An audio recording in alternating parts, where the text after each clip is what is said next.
दशहरा जन्ह कुआरी टुकिल माथर मन छन घड़ी मारी उदे दशहरा जन्ह कुआरी टुकिल माथर मन छन फूल फुटी केड़े सुंदर दिसे फूले फूले सजा है छे सते सहे अटुब चाउल धरी सहे अटुब चाउल धरी डाल खाई देवी के बंदे करे डाल खाई देवी के बंदे करे कुआरी टुकिल माने धन रे कुआरी टुकिल माने धन रे सते काए उपास करी माखी सुमरी दादा भाई डाकी के डाल खाई रे।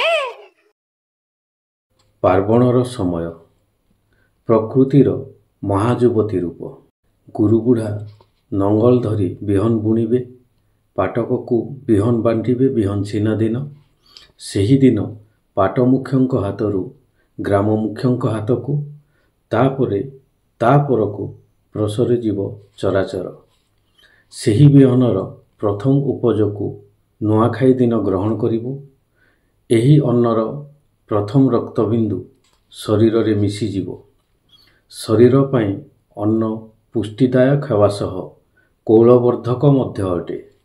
एहापरे सर्जनार काम प्रकृति तार दिव्य रूप रे उभा होइछि गछ वृक्ष फूल फल देवे जीव निजर जीवन धारण पाई ताहाकू खाद्य भाव रे ग्रहण करिवो। युवक युवती सर्जनार मधुर उन्मादनारे प्रकृति सह ताल देई माटी को मृदु पदपात करिवो सेही प्रकृतिर सर्जना स्पंदन को अविकल उतारी आनिबो गणा बजा।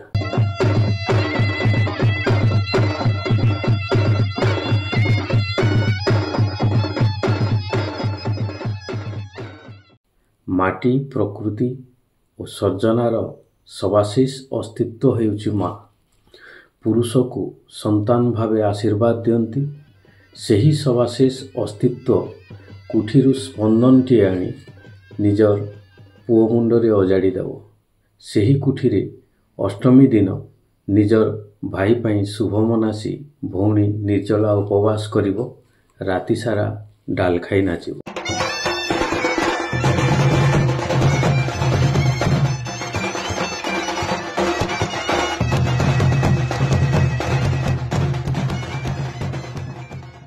प्रकृति और पुरुष सर्जनार आधार तद्रूप नारी और पुरुष वंशर आधार उभय एकत्र सर्जना करिवे निज पाई वंश पाई और समाज पाई तेणु प्रतिटी नारी और पुरुष सृजनशील हेवा पाई सामर्थ्यवान हेवा आवश्यक।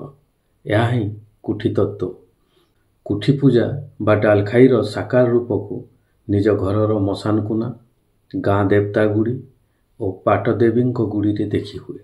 वर्तमान डालखाई कुठी बदल रे दुर्गा कुठी बोली कहा जाउछि। कुठीर आक्षरिक अर्थ शिक्षा और तत्व आलोचना पाई समावेश वा स्थली जहाकू कोनोसी स्मारक द्वारा चिन्हित करा जाई परिबो नाही।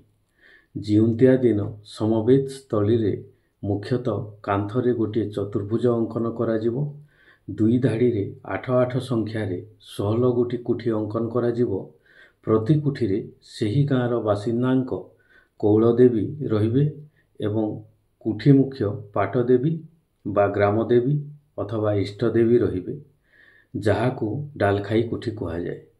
एही कारणरू समस्त कुठी समान नहे कौल भेदरे और स्थान भेदरे सुल्ह कुठी भिन्न भिन्न होइथाए।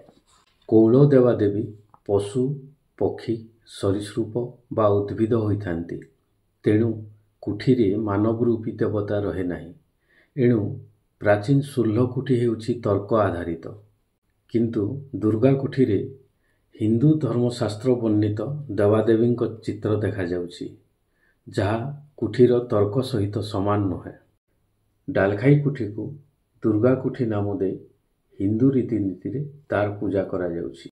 अन्यत्र नुआखाई पालन करुथिबा और गणा बजा बाजुथिबा अंचल रे डालखाई पालन होइथाय। गछ डाल को डालखाई प्रतीक भाव रे ग्रहण करा जाए। सृष्टि और विलयर समन्वय से तांकर सर्जनात्मक रूप को कुठी पूजा बेले आवाहन करा जाए। डालखाई पिदर रु पाट ସବୁଠାରେ ନିଜର ଅସ୍ତିତ୍ୱ ଓ ଦର୍ଶନକୁ ଅନୁଭବ କରାଇଥାଏ। ଡାଲଖାଇ ଆଦି ସ୍ପନ୍ଦନର ଗୋଟିଏ ମହମହ ସ୍ୱର। ଡାଲଖାଇ ଯାଚନାର ନୁହେଁ, ପ୍ରତିଦାନର ପରମ୍ପରା।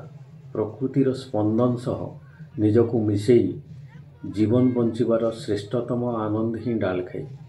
କେବଳ ମଣିଷ ନୁହେଁ, ଦେବୀମାନେ ବି ଡାଲଖାଇ ନାଚନ୍ତି।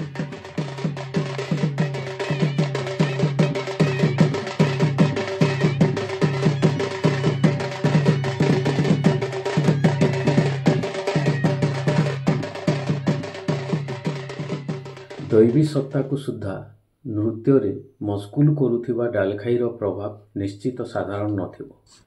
ଡାଲଖାଇର ଦର୍ଶନକୁ ଅନୁଧ୍ୟାନ କଲେ ଭଲ ଫସଲ ସହିତ ଉତ୍ତମ ଓ ତେଜବାନ ସମୂହ ତିଆରି କରି ଗଢ଼ିବା, ଯାହା ଏକର ନୁହେଁ, ସମୂହ ଉତ୍ଥାନ ପାଇଁ ନିଷ୍ପତ୍ତି ନେଇଥାଏ। ଏହି ମୂଳତତ୍ତ୍ୱକୁ ପ୍ରସ୍ତର ଯୁଗୀୟ ପୁରାତାତ୍ତ୍ୱିକ ପ୍ରତୀକର ଅବଶେଷରୁ ଜାଣିହୁଏ। ଉପର ମହାନଦୀ ଉପତ୍ୟକାରେ ରହିଥିବା ଗୁମ୍ଫାଚିତ୍ର, ପୁରାତାତ୍ତ୍ୱିକ ପ୍ରତୀକ ପ୍ରସ୍ତର ଅବଶେଷମାନଙ୍କରେ ଦେଖିବାକୁ ପାଇଥାଉ। ରାଣୀପୁର ଝରିରେ ମଧ୍ୟ ଏହି ପୁରାତାତ୍ତ୍ୱିକ ଅବଶେଷ ଦେଖିବାକୁ ମିଳିଥିଲା। ଗୁମ୍ଫାଚିତ୍ର, ଯାହା ଡାଲଖାଇର ମୌଳିକ ତତ୍ତ୍ୱ ଅଥବା ପ୍ରସ୍ତର କଳାକୃତିମାନଙ୍କରେ ଯୋଗ, ଗୁଣନ, ବୃତ୍ତ ଓ ଚତୁର୍ଭୁଜ ଚିହ୍ନ ସାଧାରଣରେ ଦେଖାଯାଏ, ଯାହା ପ୍ରସ୍ତୁତି, ମିଳନ, ଶୂନ୍ୟ ଓ ଉପଜକୁ ପ୍ରଦର୍ଶିତ କରିଥାଏ, ଯାହା ଡାଲଖାଇ ତତ୍ତ୍ୱ ଅଟେ। ଏଲିଜାବେଥ ଇଂଲିଶଙ୍କ ମତରେ, ପାହାଡ଼ ଅଥବା ଗିରିଗୁମ୍ଫା ନିକଟରେ ଏକତ୍ରିତ ହୋଇ ନିଜର ପୂର୍ବପୁରୁଷଙ୍କୁ ଶାନ୍ତି କରିବା ପାଇଁ ବାଦ୍ୟ ବଜାଇ ସମବେତ ନୃତ୍ୟ କରୁଥିଲେ। ମତ୍ସ୍ୟେନ୍ଦ୍ରନାଥଙ୍କ କୌଳଜ୍ଞାନ ନିର୍ଣ୍ଣୟ ତନ୍ତ୍ରରେ କାମାକ୍ଷାରେ ହେଉଥିବା ସମବେତ ନୃତ୍ୟ ବିଷୟରେ ଶିବଙ୍କୁ ପାର୍ବତୀ ପ୍ରଶ୍ନ କରିଛନ୍ତି। ଏହାର ଉତ୍ତରରେ ଶିବ କହିଛନ୍ତି, ଏହି ପ୍ରଥା ଚନ୍ଦ୍ରଦ୍ୱୀପରୁ ଆସିଅଛି। ଚନ୍ଦ୍ରଗିରି ନୂଆପଡ଼ା ଜିଲ୍ଲାର ବୋଡ଼େନ ଗୁରୁଡଙ୍ଗର ନିକଟରୁ ଛତିଶଗଡ଼ ଓ ପଶ୍ଚିମ ଓଡ଼ିଶାର ଅନେକ ସ୍ଥାନରେ ଦେଖିବାକୁ ମିଳିଥାଏ। ଚନ୍ଦ୍ରଗିରି ଗୁରୁଡଙ୍ଗର ସହ ମିଶିଥିବା ଏକ ଡଙ୍ଗର, ଯେଉଁଠାରେ ପୃଥିବୀର ସର୍ବପ୍ରାଚୀନ ଶକ୍ତିବିହୀନ ଲିଙ୍ଗ ରହିଅଛି। ଏହାର ପାଦଦେଶରେ ଦ୍ୱାରସେନୀ ଦେବୀଙ୍କ ଆସ୍ଥାନ, ଯେଉଁ ଦେବୀ ଯୋନି ରୂପରେ ପୂଜା ପାଇଥାନ୍ତି। ପୁରୁଷ ଓ ପ୍ରକୃତି ସାଂଖ୍ୟ ତତ୍ତ୍ୱର ସର୍ବପ୍ରଥମ ପ୍ରତିଫଳନ ବୋଲି ଡକ୍ଟର ଜିତାମିତ୍ର ପ୍ରସାଦ ସିଂଦେଓ କହିଥାନ୍ତି। ତନ୍ତ୍ରରେ ରସାୟନର ମଧ୍ୟ ବ୍ୟବହାର ହେଉଥିବା କଥା ପ୍ରତ୍ନତତ୍ତ୍ୱବିତ୍ ଶାଲିଗ୍ରାମ ହୋତା କହିଥାନ୍ତି। ଚନ୍ଦ୍ରଗିରିର ଉପସ୍ଥିତି ଯେଉଁଠାରେ ରହିଅଛି, ସେଠାରେ ବନୌଷଧି ପ୍ରଚୁର ମାତ୍ରାରେ ମିଳିଥାଏ। ପ୍ରଥମେ ଯେଉଁ ରସାୟନ ପ୍ରସ୍ତୁତ କରାଯାଉଥିଲା, ତଦ୍ରୂପ ରସାୟନ ପରବର୍ତ୍ତୀ ସମୟରେ ବନୌଷଧି ଦ୍ୱାରା ପ୍ରସ୍ତୁତ କରାଗଲା। ଚନ୍ଦ୍ରଗିରି, ଯେଉଁଠାରେ ରସାୟନ ବିଦ୍ୟାର ଉଦ୍ଗମର ପ୍ରମାଣ ମିଳେ। ଚନ୍ଦ୍ରଗିରି ରସାୟନ ଅଧ୍ୟୟନ, ପ୍ରସ୍ତୁତି ଓ ପ୍ରୟୋଗ କ୍ଷେତ୍ର ରହିଥିଲା। ବୋଡ଼େନ ପାଟଧରା ଅଞ୍ଚଳର ଘଞ୍ଚ ଜଙ୍ଗଲ ଭିତରେ ସୀତାପାଦ ନାମରେ ପାଦଚିହ୍ନ ଦେଖାଯାଏ, ଯାହା ରସାୟନ ପ୍ରୟୋଗ ଓ ଗବେଷଣା କ୍ଷେତ୍ର ବୋଲି ସ୍ୱତଃ ପ୍ରମାଣିତ ହୋଇଥାଏ। ନାଥ ପରମ୍ପରା ରସାୟନ ଏବଂ ହିନ୍ଦୁତନ୍ତ୍ର ମଧ୍ୟରେ ଏକ ସେତୁ ଭଳି କାମ କରିଥିଲା। ତଦ୍ରୂପ ସିଦ୍ଧାଚାର୍ଯ୍ୟମାନେ ରସାୟନ ଉପରେ କାମ କରିଥିଲେ, ଯାହାଙ୍କ ପ୍ରତୀକ ପାଦଚିହ୍ନ ଅଟେ, ଯାହାକୁ ଆମେ ପଶ୍ଚିମ ଓଡ଼ିଶାର ଅନେକ ସ୍ଥଳରେ ଦେଖିବାକୁ ପାଇଥାଉ। ଏହା ସହ ପଶ୍ଚିମ ଓଡ଼ିଶାର ପାରମ୍ପରିକ ଖାଦ୍ୟାଭ୍ୟାସରେ ଔଷଧିର ପ୍ରୟୋଗ ଦେଖାଯାଏ। ଋତୁ ଅନୁସାରେ ଏହି ଔଷଧି ଖାଦ୍ୟ ଭାବରେ ଗ୍ରହଣ କରାଯାଇଥାଏ। ରସାୟନ ଏବଂ ଯୋଗର ମିଶ୍ରଣରେ ତନ୍ତ୍ରଧାରାର ଆରମ୍ଭ ହୋଇଥିଲା। ପ୍ରତୀକାତ୍ମକ ପ୍ରମାଣରୁ ଜଣାଯାଏ, ତନ୍ତ୍ର ସାଂଖ୍ୟ ଦର୍ଶନକୁ ପ୍ରତିଫଳିତ କରିଥାଏ। ସାଂଖ୍ୟ ଦର୍ଶନର ବ୍ୟାଖ୍ୟାକାର କପିଲ ମୁନି ଗୁରୁଡଙ୍ଗରରେ ନିଜର ପ୍ରଥମ ନିବାସ କରିଥିବା କଥା ଡକ୍ଟର ସିଂଦେଓ କହିଥାନ୍ତି। ଗୁରୁଡଙ୍ଗରରୁ ସର୍ବଭାରତୀୟ ସ୍ତରରେ କପିଲ ମୁନିଙ୍କ ଅସ୍ତିତ୍ୱ ବିଜ୍ଞମାନେ ପ୍ରମାଣ ଦେଇଥାନ୍ତି। ପଶ୍ଚିମ ଓଡ଼ିଶାର ଜନଜାତି ମୃତକର ଡୁମାକୁ ସ୍ୱାଗତ କରି ଆଣି ମଶାନ କୁନାରେ ସ୍ଥାପନ କରିଥାନ୍ତି। ଡୁମାର ଗୃହପ୍ରବେଶ ପରେ ପୂର୍ବରୁ ପ୍ରସ୍ତୁତ ହୋଇଥିବା ଚାଉଳ ଚୂନାରେ ପ୍ରକଟିତ ଅନେକ ଚିତ୍ର ସହ ପ୍ରସ୍ତର ଯୁଗୀୟ ଚିତ୍ରର ସାମଞ୍ଜସ୍ୟ ଥିବା କୁହାଯାଇଥାଏ। ଏ ମାଟିର ପ୍ରଥମ ମଣିଷମାନେ ଗିରିଗୁମ୍ଫାକୁ ଆଶ୍ରା କରି ରହୁଥିଲେ। ଗୋଷ୍ଠୀ ଜୀବନରେ ଗୁମ୍ଫା କି ଡୁଙ୍ଗରି ଚଟାଣରେ ପିଦର ଥାପନା କରିଥିଲେ। କୃଷିକର୍ମଣ ପାଇଁ ମଣିଷ ପାଟକୁ ଓହ୍ଲେଇଲା, ମୂଳ ପିଦରରୁ ଦୂରକୁ ଗଲା। ତେଣୁ ଗାଁ ମୁଣ୍ଡ ଅବା ଗାଁ ନିକଟସ୍ଥ କୌଣସି ନିଛାଟିଆ ସ୍ଥାନରେ ପିଦର ସ୍ଥାପନା କରାଗଲା। କୃଷି ସାମୂହିକ ଶ୍ରମ ଆବଶ୍ୟକ କରିଥାଏ। ତେଣୁ ଅନେକ କୂଳର ଲୋକ ଗୋଟିଏ ପାଟ ଅବା ପଦରକୁ ଆସିଲେ। ପରବର୍ତ୍ତୀ ସମୟରେ ସେଠାରେ ପାଟଦେବୀ ଅବା ଗ୍ରାମଦେବୀଙ୍କ ସ୍ଥାପନା କରାଗଲା। ସେହି ସ୍ଥାନକୁ ଗୁଡ଼ି କୁହାଯାଏ। ଏହି ଗୁଡ଼ିରେ ପିଦର ରହିଲା ନାହିଁ, ଯାହାକୁ ଗୋଟିଏ ସମୂହ ରହିଥିବା ପଡ଼ା ଅବା ପାଲିକୁ ନିଆଗଲା। ବିବାହାଦି ସହି ସଂଗାତ ସମ୍ପର୍କରେ ପିଦରକୁ ଘରେ ରଖାଗଲା, ଯାହାକୁ ମଶାନକୁନା କୁହାଗଲା। ମଶାନକୁନାରେ କୁଳ ଦେବାଦେବୀଙ୍କ ସହ ତାଙ୍କ ବଂଶଧରକୁ ସହଯୋଗ କରିଥିବା ଦେବାଦେବୀ ପୂଜା ପାଇଥାନ୍ତି, ଯେଉଁମାନେ ପ୍ରକୃତିର ପ୍ରତିନିଧିତ୍ୱ କରିଥାନ୍ତି। ଏହି ମଶାନକୁନା ବଂଶର ବଡ଼ ଭାଇ ଘରେ ହିଁ ସ୍ଥାପନା କରାଯାଇଥାଏ। ସମ୍ପୃକ୍ତ ବଂଶର କୁଳ ଦେବାଦେବୀ ଗ୍ରାମର ପ୍ରତିନିଧିତ୍ୱ କରିବେ। ତେଣୁ ଗ୍ରାମ ମୁଖ୍ୟ ଦେବାଦେବୀ 16 କୋଠିରେ ପାଟଦେବୀ ହେଉଥିଲେ। ବାକି କୌଳ ଦେବୀମାନେ କ୍ରମ ଅନୁସାରେ ସ୍ଥାନ ପାଇଥାନ୍ତି। 16 କୋଠି ହେଉଛି ସେହି ଗ୍ରାମର ବିଶ୍ୱକୋଷ। ଏହି କ୍ରମରେ କୌଣସି କୂଳର ଲୋକେ ଗୋଟିଏ ସମୂହର ପ୍ରତିନିଧିତ୍ୱ କରନ୍ତି। ତାଙ୍କର ସଂସ୍କୃତିରେ ମଧ୍ୟ 16 କୋଠି ଦେଖାଯାଏ, ଯାହା ସେହି ସମୂହର ସମ୍ପୂର୍ଣ୍ଣ ଇତିହାସର ଦସ୍ତାବେଜ ହୋଇଥାଏ। ମଧ୍ୟଯୁଗ ଶେଷ ପର୍ଯ୍ୟନ୍ତ କୋଠି ଅପରିବର୍ତ୍ତିତ ରହିଥିଲା। ଗଡ଼ଜାତ ଶାସନ ସମୟରେ କୋଠି ଶାସନ ସମୂହଙ୍କ ମୁଖ୍ୟାଳୟ ଆଖପାଖ ଅଞ୍ଚଳରେ ରାଜଦେବାଦେବୀଙ୍କ ଆଧିପତ୍ୟ ଦେଖାଗଲା। ରାଜଦେବାଦେବୀ ପାଟଦେବୀ କୋଟଦେବୀ ହିଁ ଅଟନ୍ତି। ତେଣୁ ତାକୁ ଲୋକେ ଗ୍ରହଣ କରିବାରେ ଅସୁବିଧା ନଥିଲା। ପ୍ରକାରାନ୍ତେ ଏହା ରାଜତନ୍ତ୍ରର ଏକ ବଡ଼ ବିଜୟ ଥିଲା। ରାଜଦେବୀଙ୍କ ସେବାରେ ପୁରୋହିତ ନିଯୁକ୍ତ ହେଲେ। ରାଜଦେବାଦେବୀଙ୍କ ପାଇଁ ପୁରୋହିତ ନିଯୁକ୍ତିରେ ବି କୌଣସି ବିରୋଧ ନଥିଲା। ଇଂରେଜ ଶାସନ ସମୟରେ ଗଡ଼ଜାତମାନଙ୍କରେ ବହିରାଗତ ଜାତିମାନଙ୍କୁ ପ୍ରଶ୍ରୟ ଦିଆଗଲା। ସେମାନଙ୍କୁ ନିଯୁକ୍ତି ଓ ସୁରକ୍ଷା ଦେଇ ଥଇଥାନ କରାଗଲା। ଏହି ବହିରାଗତମାନେ ପୂଜା ବ୍ରତ ଆଦି ଦ୍ୱାରା ଆର୍ଯ୍ୟ ଦେବାଦେବୀଙ୍କ ପ୍ରଭାବ ବଢ଼ିବାରେ ପ୍ରମୁଖ ଭୂମିକା ନେଇଥିଲେ। ଏହି ସତ୍ୟବାଦ ବୁଦ୍ଧ ଏବଂ ଅଷ୍ଟମ ଶତାବ୍ଦୀ ପରେ ପରେ ଯେତେବେଳେ ସୋମବଂଶୀମାନେ ଓଡ଼ିଶାର ରାଜନୀତିରେ ପ୍ରବେଶ କଲେ, ସେ ସମୟରେ ବୁଦ୍ଧ ଏବଂ ଆର୍ଯ୍ୟ ଦେବାଦେବୀଙ୍କ ମହତ୍ତ୍ୱ ରହିଥିଲା। ଏହା ବାଦ ଏଭଳି କୌଣସି ଉଦାହରଣ ମିଳିନଥାଏ ଯେ କୋଠିରେ ବୁଦ୍ଧ କିମ୍ବା ଆର୍ଯ୍ୟ ଦେବାଦେବୀଙ୍କ ଅନୁପ୍ରବେଶ ହୋଇଛି। ଏହି ସମୟରେ ଗୋଟିଏ ଧାର୍ମିକ ସହାବସ୍ଥାନର ସୁନ୍ଦର ଉଦାହରଣ ଦେଖିବାକୁ ମିଳିଥାଏ। ସହାବସ୍ଥାନ ଏଇଥିପାଇଁ ଯେ କୌଣସି ଧର୍ମଧାରାକୁ ସ୍ଥାନୀୟ ଲୋକେ ବିରୋଧ କରିନାହାନ୍ତି। ବୌଦ୍ଧ ଏବଂ ହିନ୍ଦୁ ଧର୍ମସ୍ଥଳୀମାନଙ୍କୁ ବିରୋଧ ନକରି ବିକଶିତ ହେବାରେ ସହାୟ ହୋଇଛନ୍ତି। ନଚେତ୍ ତନ୍ତ୍ରଧାରା ଆଜି ପୃଥିବୀରେ ପ୍ରମୁଖ ସ୍ଥାନ ଦାବି କରୁନଥାନ୍ତା। ଇଂରେଜ ଶାସନ ସମୟରେ ମୁଖ୍ୟତଃ ମେରିଆ କମିଶନ ସମୟରେ ରାଜନୀତି ଓ ଧର୍ମର ଗୋଟିଏ ସଫଳ ପ୍ରୟୋଗ କରାଯାଇଥିଲା।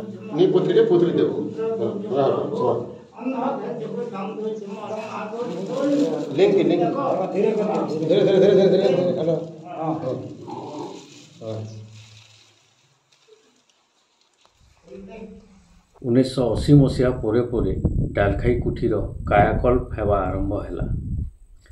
ଏତିକି ଆଲୋଚନା ପରେ ଗୋଟିଏ ପ୍ରଶ୍ନ ନିଶ୍ଚୟ ଆସିବ, ଏତେ ସବୁ ଗଭୀର କଥା ମଣିଷ ଜୀବନରେ କିଭଳି ପ୍ରତିଫଳିତ ହୋଇଥାଏ? ଏହା ଜୀବନର ବାସ୍ତବତା ନା କୌଣସି ଅନୁଷ୍ଠାନ ଆୟୋଜନ ପାଇଁ କାଳ୍ପନିକ ବିଧିବିଧାନର ଅନୁପାଳନ? ଏହାର ଉତ୍ତର ପାଇବା ପାଇଁ ଗଣାବଜାକୁ ବୁଝିବାକୁ ପଡ଼ିବ। ଗଣାବଜା 5ଟି ବାଦ୍ୟଯନ୍ତ୍ରର ସମାହାର: ଢୋଲ, ନିଶାନ, ତାସା, ଟିମ୍କିଡ଼ି ଓ ମୁହୁରୀ। କ୍ରମାନ୍ୱୟରେ ଏହି ବାଦ୍ୟଯନ୍ତ୍ରମାନେ ଆକାଶ, ଭୂମି, ଅଗ୍ନି, ଜଳ ଓ ବାୟୁର ପ୍ରତିନିଧିତ୍ୱ କରିଥାନ୍ତି।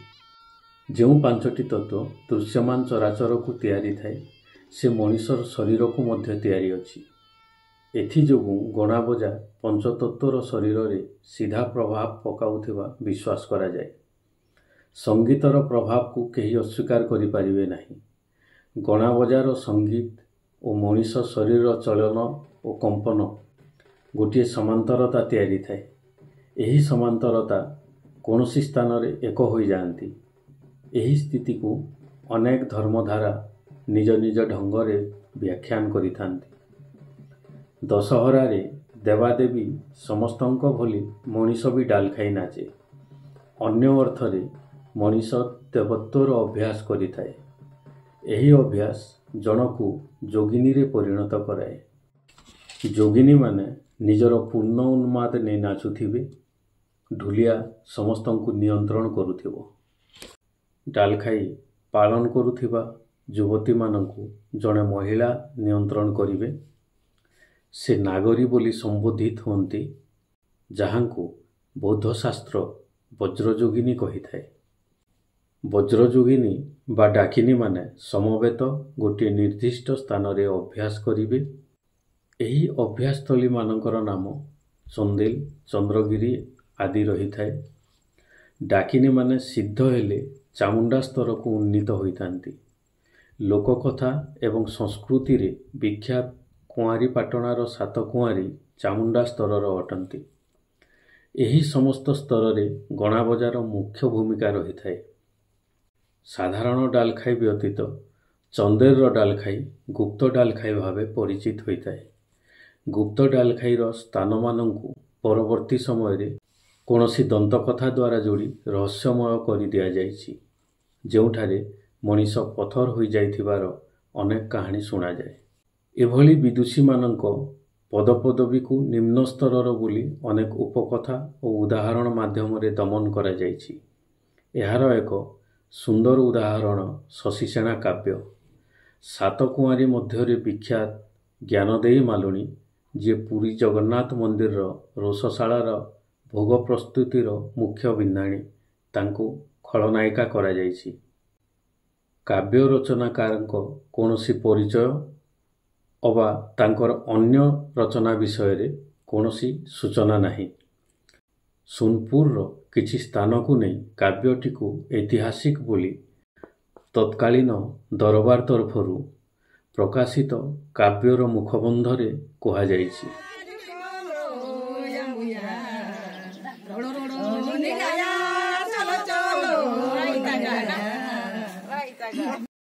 ଜାତିପ୍ରଥା କାରଣରୁ କ୍ରମେ ଗୋଟିଏ ବଡ଼ ଗୋଷ୍ଠୀ ଡାଲଖାଇରେ ଅନୁପସ୍ଥିତ ରହିଲେ।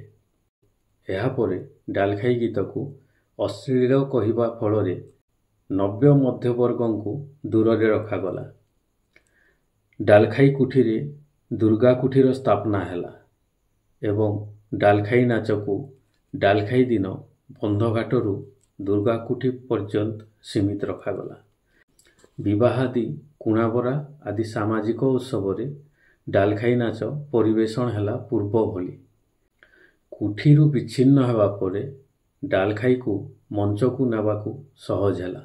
ବର୍ତ୍ତମାନ ତାକୁ କଳା ଓ କଳାକାର ସୀମାରେ ବାନ୍ଧି ରଖି ଦିଆଯାଇଅଛି। ଢୁଲିଆକୁ ବୃତ୍ତାକାରରେ ଘେରି ନାଚୁଥିବା ମା'ମାନଙ୍କୁ ନେଇ ଯୋଗିନୀ ସଂସ୍କୃତିର ଭିତ୍ତି ରଖାଯାଇଛି। ଡମ୍ବରୁଧାରୀ ଭୈରବଙ୍କୁ ଘେରି ବୃତ୍ତାକାର କ୍ଷେତ୍ରରେ ଯୋଗିନୀମାନେ ନୃତ୍ୟରତା, ଯାହା ରାଣୀପୁର ଝରିଆର ଯୋଗିନୀ ମନ୍ଦିରରେ ଦେଖାଯାଏ, ଯେଉଁଠାରେ ଅନେକ ନୃତ୍ୟରତା ଯୋଗିନୀ ପଶୁ, ପକ୍ଷୀ ଅବା ସରୀସୃପ ମୁଣ୍ଡ ଯୁକ୍ତା ଅଟନ୍ତି। ସେମାନେ କୌଳର ପ୍ରତୀକ ଅଟନ୍ତି। ଡାଲଖାଇ ଅବଧାରଣାରେ କୁଳଦେବୀ ହିଁ ଯୋଗିନୀ। ତେଣୁ ରାଣୀପୁର ଝରିଆଲର 64 ଯୋଗିନୀ ମନ୍ଦିର ସର୍ବପ୍ରାଚୀନ ଯୋଗିନୀ ମନ୍ଦିର ଅଟେ। ଡକ୍ଟର ଜିତାମିତ୍ର ପ୍ରସାଦ ସିଂଦେଓ କହନ୍ତି, ମତ୍ତମୟୂର ଶୈବ ସମ୍ପ୍ରଦାୟର ଶେଷ ଗୁରୁ ଗଗନ ଶିବ ଦ୍ୱିତୀୟ ଯୋଗିନୀ ଦର୍ଶନକୁ ଗ୍ରହଣ କରିଥିଲେ। ତାଙ୍କ ଶିଷ୍ୟମାନେ ତାଙ୍କୁ ଛାଡ଼ିଯିବା ପରେ ସେ ଯୋଗିନୀ ଦର୍ଶନର ଆଦ୍ୟ ପ୍ରବକ୍ତା ହୋଇଥିଲେ। ତାଙ୍କ ପ୍ରଜ୍ଞା ଦ୍ୱାରା ଯୋଗିନୀ ଦର୍ଶନ ଏକ ଆନ୍ଦୋଳନ ହୋଇପାରିଥିଲା।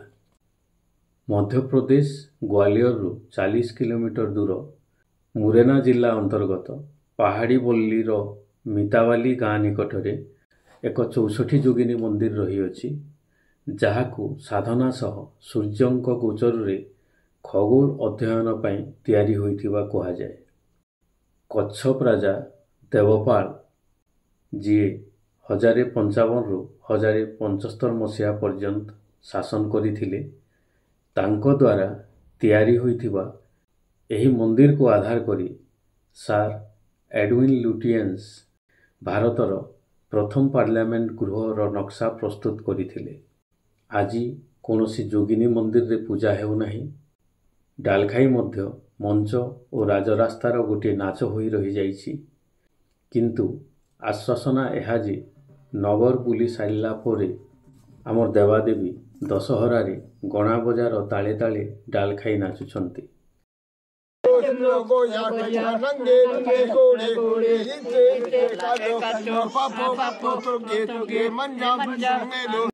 ଏବେ ଡାଲଖାଇ ମାନବୀୟ ଚେତନାରୁ ଗୁପ୍ତ ହୋଇ ଦୈବୀ ସତ୍ତାରେ ଆମର ବିସ୍ମୃତିକୁ ପ୍ରଶ୍ନ କରୁଥିବ। ଉତ୍ତର ଅପହଞ୍ଚ ହୋଇ ରହିଯାଇଥିବ ପ୍ରଗତିର ଗଣଦୌଡ଼ରେ।